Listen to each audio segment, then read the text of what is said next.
Hola, què tal? Soc en Dani i això és Fent el Suec. Avui estem passejant en Rico, aquesta nit més aviat fresqueta, que no freda, i avui et parlaré de la Setmana Santa a Suècia. Així que prepara't que venen llaminadures. Prepara't que aquí comença el podcast d'en Dani.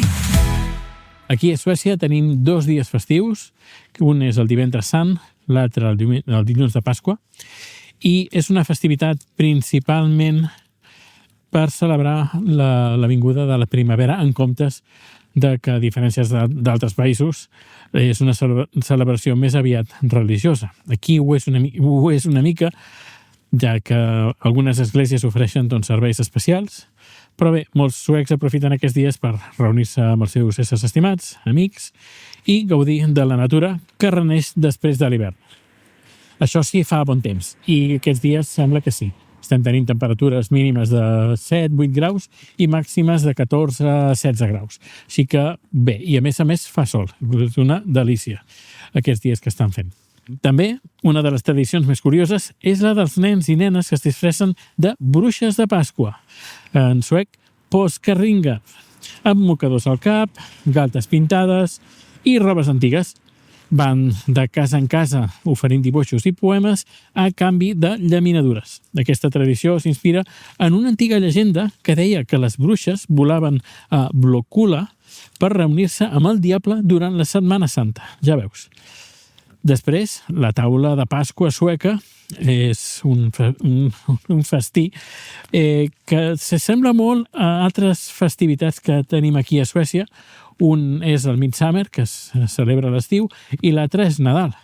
Cadascuna té la seva taula de menjar, aquí ara tenim la taula de Pasqua, que més aviat el 90% dels ingredients són els mateixos en les 3 festivitats. Per exemple, tenen l'arengada en escabeig, que es prepara de diverses formes, de diverses maneres, diversos sabors, i va acompanyada d'ous bullits. Després tenen el gravlax, que és el mocurat amanet i servit amb una salsa de mostassa.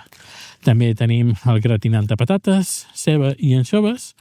Després, especial d'aquesta temporada tenim el xai rostit, que és, com he dit, especial de Pasqua. I també tenim una beguda refrescant, sense alcohol, amb un sabor maltós, com similar a la cervesa, però dolça. Sembla entre cervesa i un refresc de cola. Després, les decoracions de Pasqua són alegres i acolorides per celebrar, com he dit, la vinguda de la primavera. És comú veure branques de bedoll decorades amb plomes de colors, una tradició que remunta del segle XIX. També es pinten ous i s'amaguen per les tradicionals caces d'ous, especialment per als més petits.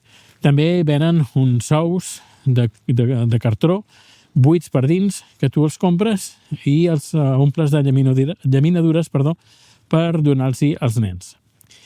Després, en algunes regions, especialment a l'oest de Suècia, es fan fogueres la nit del dissabte sant.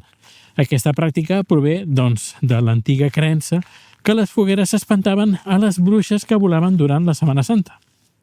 Doncs bé, moltíssimes gràcies per acompanyar-nos a Rico i a mi a fer aquest passeig nocturn i que ens escoltem ben aviat. Adéu!